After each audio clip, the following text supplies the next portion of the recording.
Since last week, I've learned that a lot of people consider the Ornstein and Smoo fight the best designed bosses, or some of the best designed bosses in gaming history. I have opinions.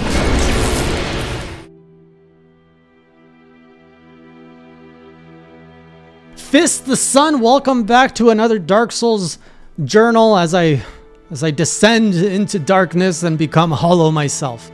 Last week, we left off on some heavy bullshittery, which is apparently the tallest wall in Dark Souls. Of course, my friends Ornstein and Smoo were waiting for me this past stream, and I have to say half the stream was dedicated to trying to surmount this wall, but they have fallen. They have fallen. And so we're going to talk about that, and we're going to talk about everything else I did. But first, let's address this whole thing about Ornstein and Smoo being the best fights, best boss, like being a good boss design. Respectfully, I think maybe at one point that could have been true, but that is no longer the case today. Now then, let's get into this. The fight consists of a small, fast boss and a chunky, big boss. One is slower than the other, and you're in a room with 6 pillars that you have to use strategically. Now, I understand the mechanic of the fight. The mechanic of the fight has you focusing on one. You can choose to take out the speedy one or the chunky one. If you choose the chunky one, you stay close to chunky while avoiding him and keeping chunky between you and the skinny one, which honestly, good design. If you want the skinny dude, you have to isolate him by luring big guy behind a pole to create openings to attack skinny guy so that you can eventually bring it down to 1. Again, that element, good design. I agree. And then when one of them dies, they absorb the other one and it becomes a different fight, which at this point, it's usually easier because you're focusing on one and it's just a matter of dodging and attacking, which for this game, we're going to say good design. Now, where this boss fight fails is not so much the design, but the fact that this game is a little clunky and rough around the edges. For example, there is one moment I walked into the boss room only to be rear-ended by a spear from a guard that was stuck in the wall. What bullshittery is that? Bad design. And I get that's not by design, but it's a consequence of bad. I'm not a game designer or a game developer, so I don't know if what you would blame, or who you would blame that on. Is it a coding issue? Is it an asset issue? I don't know. But that instantly doesn't make it good.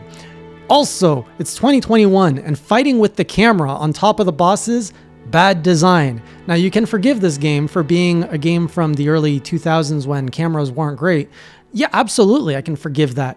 If I was in the year Dark Souls came out, I would totally not even consider the camera as a major factor. But now we've had 10 years to go through, like 10 years have passed, and I think we can all agree that while the design of the bosses themselves are good, the camera is an enemy. Like being close to a wall, your camera goes like, ah, and then you die. Or it gets in the way of a pillar, and then you can't see what's going on, and then you die. Some of you might say mastering that little mechanic and the camera is part of the intended design, and I will give that to you. If you're having fun with it, great, but to me, not good design, and I just will not ever really like this fight. Now, there's a lot of good stuff to talk about today, and I hope I'm not coming across as too condescending, but those are just my thoughts and opinions on this whole fight. It did not create the moment that, or the click that everybody suggested it would do. So a lot of people have said, if you can get through Ornstein and Smoo, that is when you know if Dark Souls is for you or not. And I am pretty much convinced at this point that Dark Souls is not for me. That said, I still want to play this game to the credits because I am genuinely curious. It is thanks to this curiosity that I now understand Ornstein and Smoo. I had no idea or concept of these bosses in the gaming industry. Now I know about them, and I am thankful for that. I am not thankful for the pain that they gave me. So I'm going to keep going because I really want to understand what this whole game is about in the community. But I have to say, my amusement for it continues to decrease. The game is punishing, and I'm going to leverage Monster Hunter because I'm going to compare Monster Hunter here a lot, because I went into Monster Hunter, the franchise, not knowing anything, expecting to hate it because I did not like all the gameplay that I did, and eventually it clicked and I loved it. I was expecting the same thing to happen with Dark Souls, and it's not happened 20 hours in, and we're going to look at those differences and why. So in Monster Hunter, I know exactly what clicked And it's the sense that there is a challenge and you have to overcome it, not through better items, not through better anything. It is right down to the player's skill. You have to play the game over and over and learn. But even if you learn, you have to put that skill into practice. There are so many times in a monster fight, I knew what I had to do, but my muscle memory or my skills weren't there yet. And I kept failing, and that was kind of frustrating. In Dark Souls, there is an element of learning. As the player, you have to improve your skill, but it is not as important or as critical as what you need to do in Monster Hunter. The biggest challenge of Dark Souls is overcoming the unknown. You will die a lot because you simply don't know what's ahead, and it's full of these traps and these instances that once you know, it becomes easy because you know not to do that, or you know to do this instead. And that is a very different experience than the one from Monster Hunter, where Monster Hunter, I would say, is more skill and less about just learning. Like, there's a learning aspect. Whereas Dark Souls really like punishes you for not knowing, but also doesn't give you the chance to learn before the punishment. Someone made a very good comment about the first boulder that you see in the game, and I called it bullshit originally, and I realized I was wrong there, because that boulder hits you, you don't know what to do, and it opens up to the flask for the first time, and it teaches you that, oh, the flask is what happens when you get hit. That is a teaching moment that it didn't register. There's a lot of Dark Souls that just kind of lacks that, and you have to go in blind and you don't know what to do.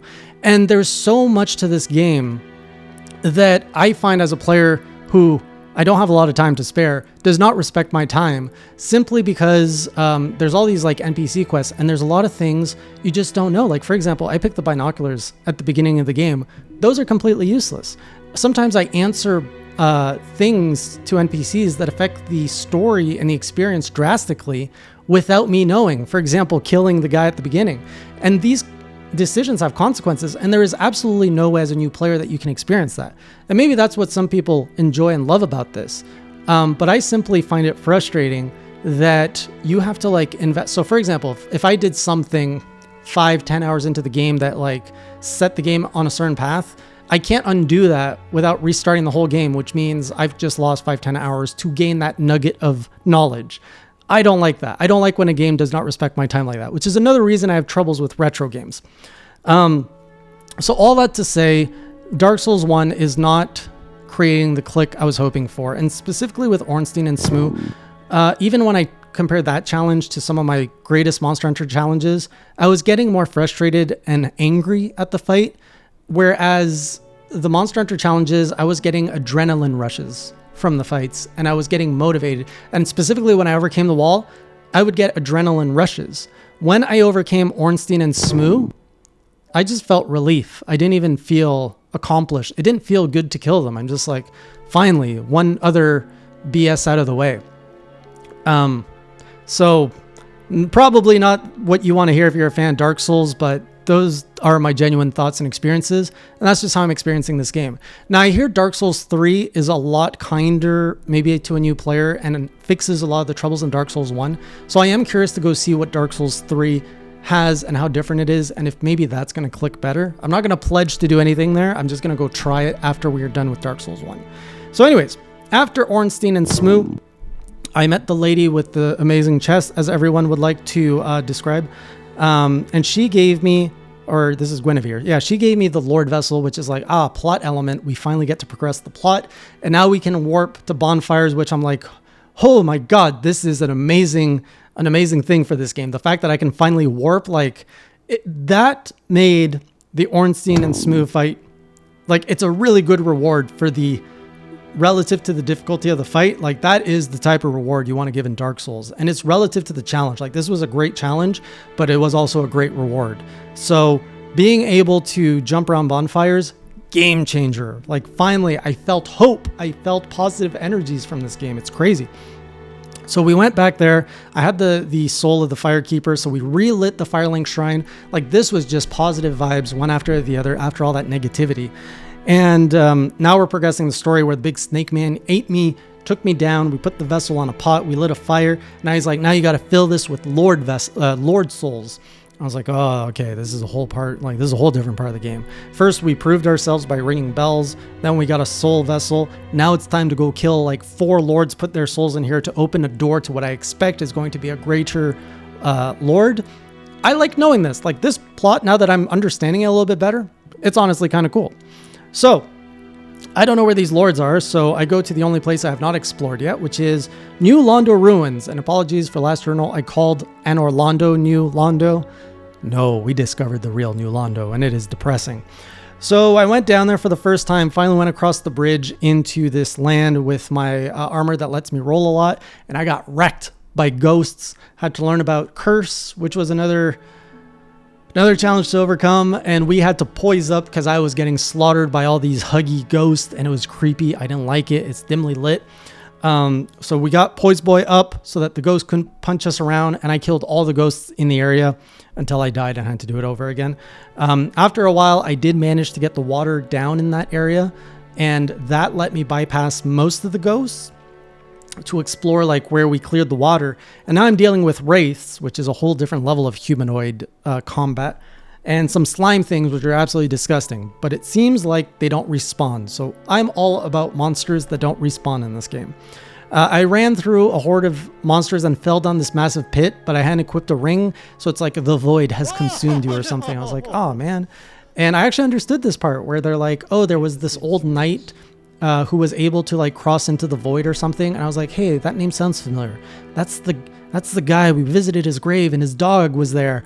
And of course, when I killed the dog, I got his ring. So I'm like, oh, I got to put the ring to go through the void. Like, oh yeah, I love it when the plot like starts connecting. See, that part of Dark Souls I do like. I do like the world building that they have going on. It's pretty good. It reminds me of Metroidvanias. So we put the ring, we go in the darkness, and then we are surrounded by absolute darkness, and there's a little light, and I am scared, and I panic, and this thing attacks me, and I'm like, roll attack, and of course I die because I panicked. Never panic. That's good advice in gaming usually. So that thing terrified me, and I'm like, I can't deal with this. Like, I don't know, like I think it was too late in the stream. My tolerance for like difficulty and bullshit really decreases fast in this game. By like, if it's anything after the 2-hour mark, I'm like, forget it. I don't want to do this right now. It's just too much. So I've also heard that is the most difficult of the 4 lords. So maybe we leave that for the end. From there, I hung around because I learned that there was an amber that lets me upgrade my weapons to level 15. So I found the amber, and we now have our great axe or battle axe. It's one of the two. It's the one that people don't like. I've upgraded that a bit, so we're doing a little bit more damage. I did try to play around with new weapons, specifically for the Ornstein and Smooth fight. So I was trying to, I learned that the Man Serpent Greatsword is one of the top 10 swords for a strength build. So I tried that, upgraded a bit. It does less damage than my axe currently. I'm not sure though. I'm not sure about the animations. They're not quite as fast as my axe. It's really hard to give up my axe at this point. But I am trying to upgrade different weapons just to get a sense of what I can do. I think I made a mistake by going strength. I think I would have preferred faster weapons, and I should have went dexterity. So that's an example of something I don't like about the game, because now I didn't know that. Now I do after 20 hours. But to experience it properly, I would have to go back, sink in all that time to re-level, rebuild dexterity. And then maybe I'll like it, maybe I won't. I'm not ready to find out. So after the New Londor Ruins terrible experience, I went back to the Firelink Shrine. And I don't know how I missed this, but there was a graveyard right behind the Firelink Shrine. And I specifically remember when I first played this game back on the PS3 and I like put in an hour, I went to the graveyard first. And I gave up on the game because I was like, this is too hard. I don't like it. So somehow I missed that in this playthrough. And that's like an early section. So I'm in the graveyard and I'm killing everything. And it is fun because nothing's hurting me. And I'm a lot more skilled. I know how to move. And like all these skeletons, I'm just like, kill, grab the souls. I'm like, oh, I feel like OP. Finally, something good in this game. So the graveyard opens up to the catacombs, which is a whole other section. And it just felt so comfortable. Like nothing here felt hard, which means I was left to just explore comfortably. I'm like, oh, what's over here? Oh, there's skeletons. We kill those. And then we get to explore. I like the exploring stuff without the punishment. Like the fact that I can explore comfortably and kill a few enemies. I like that. just the other areas are too hard sometimes. So we make it all the way down to Catacombs, and I come up to my second boss of the night, which is Pinwheel. And oh my God, was he easy at this point. I mean, I'm like level 55, so it took me 5-6 hits and he went down. It felt awesome. This doesn't happen a lot in Dark Souls, that I get to have this kind of difficulty. And I have to say, I am enjoying the dialed down difficulty from time to time, especially because I'm not getting adrenaline rushes from all the other fights. I just feel relief. So from that, I got a Rite of Kindling. I ended the stream, so I actually don't know what that does, but I think it increases my flasks to 15, if I understood correctly, which I'm all for more healing. I love these perma upgrades. Makes me feel like I'm progressing and getting stronger. And I got a mom mask, or the mask of the mother, and everybody in the chat's like, oh, you don't got the dad or something. I don't know. Apparently this is a meme, and I didn't get the right mask. I don't know what's up with the mask. I don't understand the memes. Please link me references so I can learn more about this community. And that's where we ended. So I still don't know where the other 3 lords are. I think one is in the Demon Ruins, so we might have to go there.